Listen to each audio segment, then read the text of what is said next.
Hi everyone! Welcome back to C2 Novel and Vocab Week 21. Woo! Thank you for coming back and let's get started. Today, this is our difficult phrases from the novel video. And we'll be doing this for cultural fluency. Why? By becoming familiarized with different slang and colloquialisms, meaning phrases, students will be able to relate to the novel and incorporate and use these phrases to convey and show their ideas more precisely. So we're not just going over some difficult phrases, but we're also going over them so that you can start using them in your daily conversations as well. Today we'll be going over Charlotte's Web, chapters 13 through 18. So please, if you do not have your book in front of you, please go get it right now. Pause the video, go get it, and come back, and let's get started. Okay? Now, thank you. Our first phrase comes from page 96. So everyone, please turn your book to 96 with me.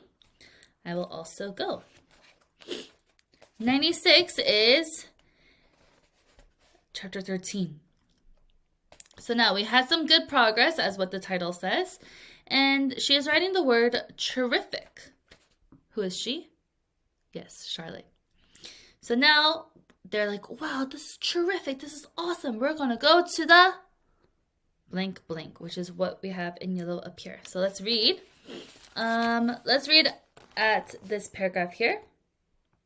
In the middle, it says, "Lurvy," he called, "there is to be no more cow manure thrown down into the pig pen.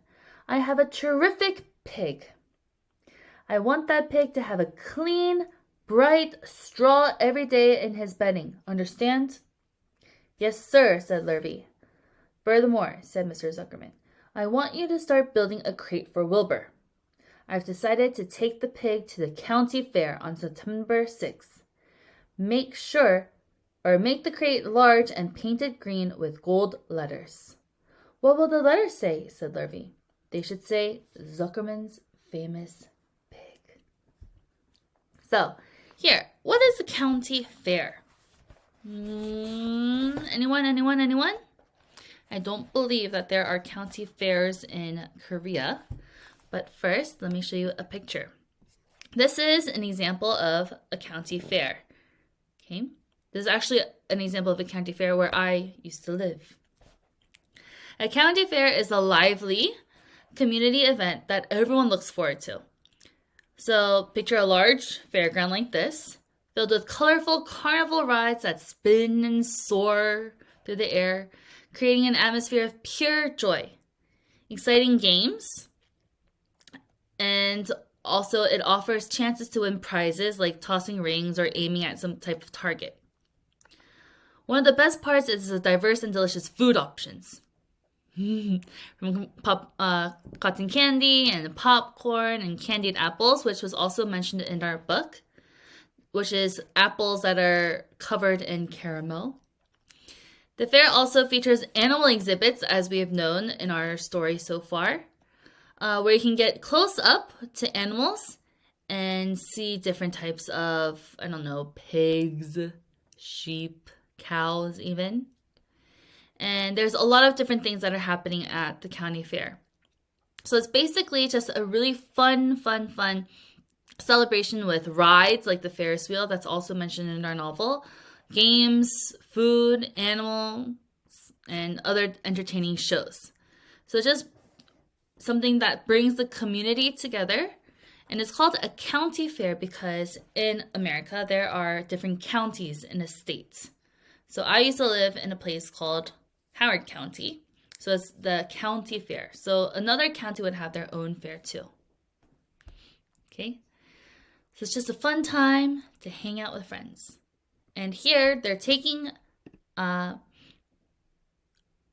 Wilbur to the county fair to show off and try to win a competition of whoever has the best pig. Okay? County fair. So if that didn't make sense in the beginning, if you did read up until chapter 18, it should have made more sense because it describes more in detail what a county fair is. But if you haven't, I'm letting you know now. And if you've already read it, then you should know what I'm talking about. But this is what it should look like. Good. Let's go to page 106. This is in chapter 14.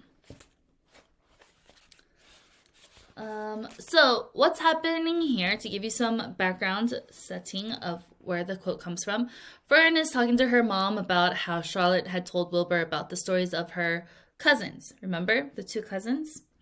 The one cousin who caught the fish near the pond, and one cousin that made a balloon and flew away. Okay, so now after her mother had heard, she is saying, "Fern!" snapped her mother. "Stop it! Stop inventing these wild tales." "I'm not inventing," said Fern. "I'm just telling you the facts."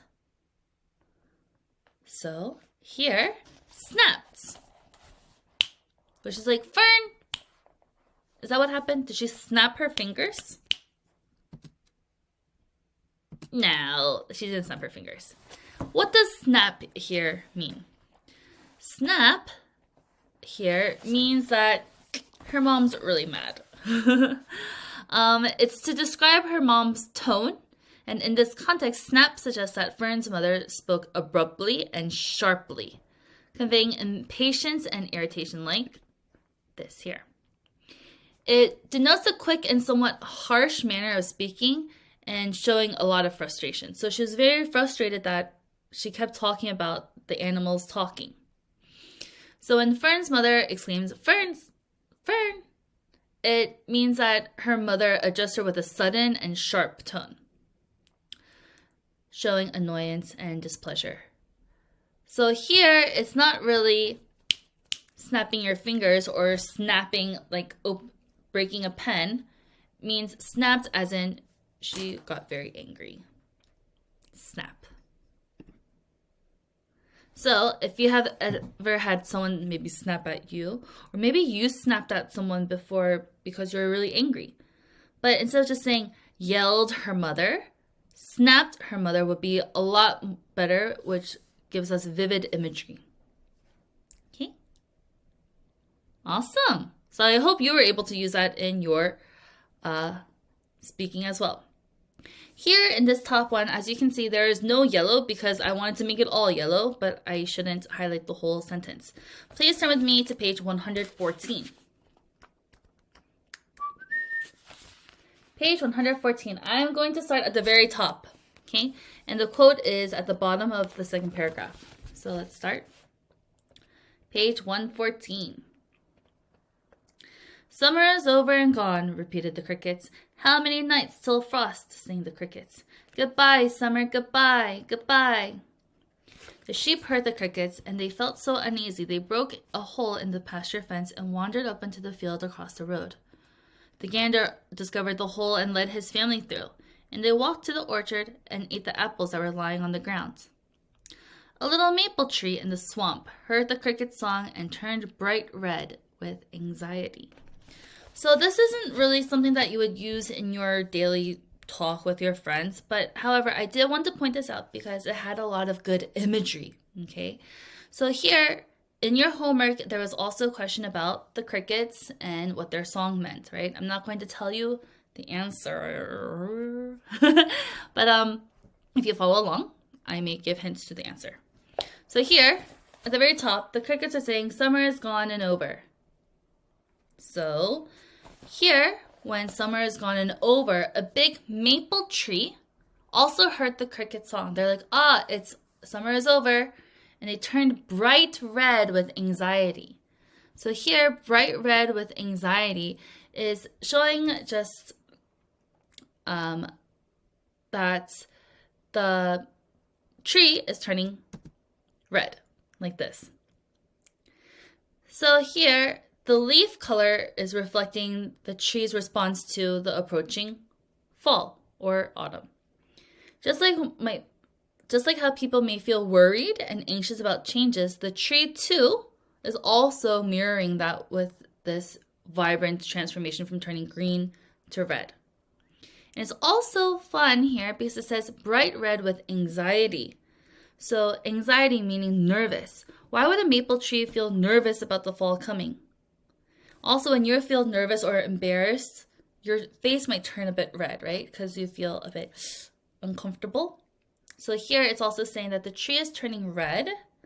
Also because in the fall later on, the leaves will fall off, right? So it's just a little fun way to show. I liked how the author was showing this and changing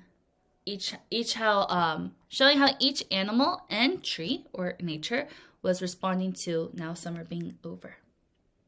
Just very fun. So try to look out for some types of like vivid imagery sentences like this. It should really help you imagine what's happening. Right? Let's go to page 115, which is the next page right away. And I'm going to start at the very bottom of page 114. Then he would breathe deeply, and with his audience grew bored, he would, top of page 115, spring into the air and do a backflip with a half twist. At this, the crowd would yell and cheer. "How's that for a pig?" Mr. Zuckerman would ask, well pleased with himself. "That pig is radiant." Now, the indent paragraph. Some of Wilbur's friends in the barn worried for fear all this attention would go to his head and make him stuck up. But it never did. Wilbur was modest. Fame did not spoil him.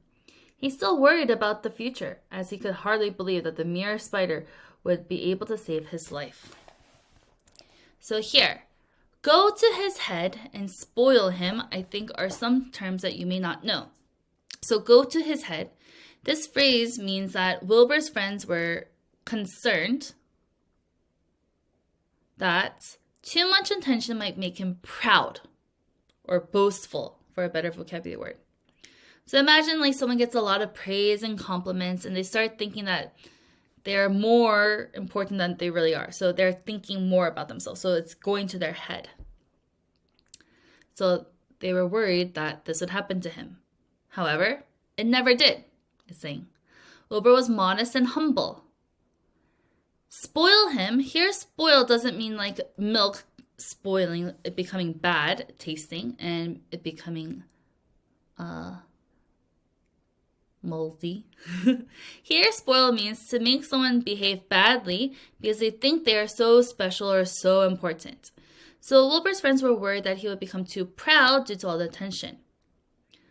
But it's saying that he stayed humble and he was very good friend. And he still had some worries because he was worried about really Charlotte being able to save his life. So say that I have a friend and her mom and dad keep buying her everything that she wants. Everything. I want this. Okay, here you go. I want that. Okay, here you go. It may spoil her or him because they're getting everything that they want. They're getting too much of everything. It might go to their head thinking that maybe next time if they ask for something really, really big, they may be like, they're going to buy it for me because they buy me everything. But really, it may not happen. Okay? Go to his head and spoil him. Let's go to page 120. This is kind of funny. So here, let's go to the very top of page 120. Charlotte had her web looking fine for the occasion. Wilbur ate his breakfast slowly. He tried to look radiant without getting food in his ears. In the kitchen, Mrs. Zuckerman suddenly made an announcement. "Homer," she said to her husband, "I'm going to give that pig a buttermilk bath." "A what?" said Mr. Zuckerman. "A buttermilk bath. My grandmother used to bathe her pig with buttermilk when it got dirty. I just remembered." "Wilbur's not dirty," said Mr. Zuckerman proudly. Blah, blah, blah, blah, blah, and he keeps talking, and then at the very end it says, "Edith, you're crazy," mumbled Zuckerman. So, a buttermilk bath. What is buttermilk bath, and why is she giving it to Wilbur all of a sudden? A buttermilk bath is a bath which buttermilk is added to the water. But buttermilk is like a little bit of liquid that's left over after making butter out of cream. So, historically, buttermilk baths have been used for various purposes, but basically for beautiful skincare. It was very popular back in the day for skin soothing and nourishing properties because it was supposed to make your skin nice and white and soften it and put a lot of hydration into it, making it smoother. But here, Mr. Zuckerman's like, why are you giving that to the pig? In reality, pigs do not typically take baths or take baths in buttermilk. So the novel here is using some kind of creative scenario to add humor and charm to the narrative because she's like, I'm going to make him squeaky clean and do what is usually for humans, but do it for the pig, meaning she really values Wilbur a lot more than what she did before. It was quite funny. Also, Charlotte's Web has a movie. Although it is not 100% the same as the book, I got this picture from the movie. This is where she is giving him a bath. All right, let's go to page 131. 131. This, I'm just trying to teach you some money. I think I taught you some money before, but as you are not familiar with American money, maybe some of you are because you've been to America, but I just wanted to explain some of the coins. Let's go on the top of page 131. You children be quiet till we get the pig unloaded, said Mrs. Arable. Let's let the children go off by themselves, suggested Mr. Arable. The fair only comes once a year. Mr. Arable gave Fern 2 quarters and 2 dimes. He gave Avery 5 dimes and 4 nickels. Now, run along, he said. And remember, the money has to last all day. Don't spend it all in the first few minutes. 2 quarters and 2 dimes. Does anybody know how much money this is? Anyone? This one here, on the far left, is a penny. Then we have a nickel, then a dime, and then a quarter. Penny, nickel, dime, quarter. Quarter is 25 cents. A dime is 10 cents.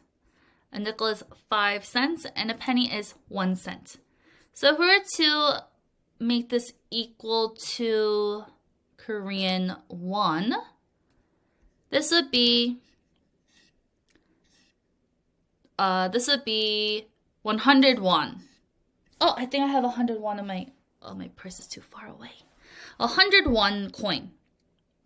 And then this quarter is 25 cents, so it'd be 2 of those 100 won coins and a 51 coin.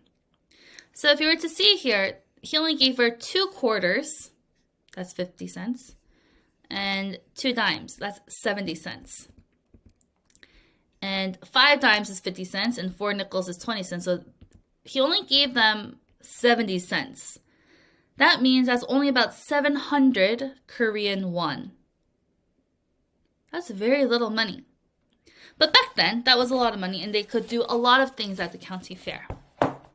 But just to let you know, it is less than that blue 1,001 dollar that you guys have in Korea. Very little. And I know that a lot of you probably get allowance, much more money than that. And they had to use this money to buy cotton candy or candied apples and ride the Ferris wheel. But they were able to with this little money back then. That was the end of my money rant. Let's go down on the same page of 131. It says, let's go to the middle here. And if you go on those swings, said Mrs. Arable, you hang on tight. You hang on very tight. Hear me? And don't get lost, said Mrs. Zuckerman. And don't get dirty. Don't get overheated, said their mother. Watch out for pickpockets, cautioned their father. So here they're just saying, don't do this, don't do that. Watch out for this, watch out for that. But here, what are pickpockets? Does this picture help you at all? Pickpockets are people who try to take things like wallets or phones or from others without them knowing. So imagine you have a backpack or a pocket. This is where this comes from. And someone secretly tries to remove something from it. That person is called a pickpocket. They're usually very sneaky and quick And they do it usually in crowded places like a market or a busy street or a county fair. So it's not a good thing to do because it's against the law because they're stealing. So basically they're saying beware of these pickpockets because they may take their 70 cents. You should also be careful of pickpockets. All right, the last quote, page 138. It was chapter 18. And let's go to the last big paragraph on that page.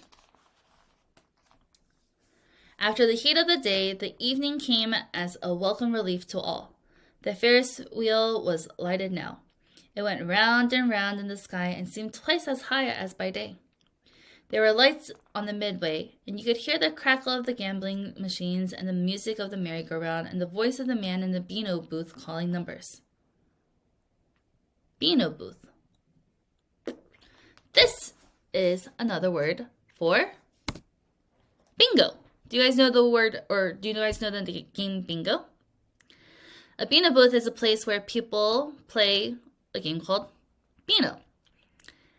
And Beano is a game similar to bingo where players have cards and numbers on them, as you can see here. And someone calls out numbers randomly. They just pick a number. They say 14, 9, 7, 4, and they go on and on and on. So if the called number is on your card, they can mark it. And the goal of it is to get it in a row or in a pattern, and they have to shout Beano in order to win the prize. Or as you can know, bingo. So here, this is just saying, as the night is calming down at the county fair, they hear this. They hear the person shouting numbers, they hear the merry-go-round, and so on and so forth. But if you didn't know what a Beano booth was, that's what it was. Someone who's playing bingo, calling out the numbers. And we're already done. Oh my goodness, that was so fast today. Now it's up to you to review and self-study. And this is for contextual mastery. Again, what I would like you to do if you have time, and I'm sure you do because when you're watching this, it should be the MI winter break. I would like you guys to read chapters 13 through 18 again and see after the video if you're able to understand the novel a little bit more easily. Okay? Thank you so much for joining me again. I can't wait to see you guys next time while we finish up the novel. And you're almost there, everyone. It's week 21. 3 more weeks until the end of the semester. Bye! Bye-bye-bye!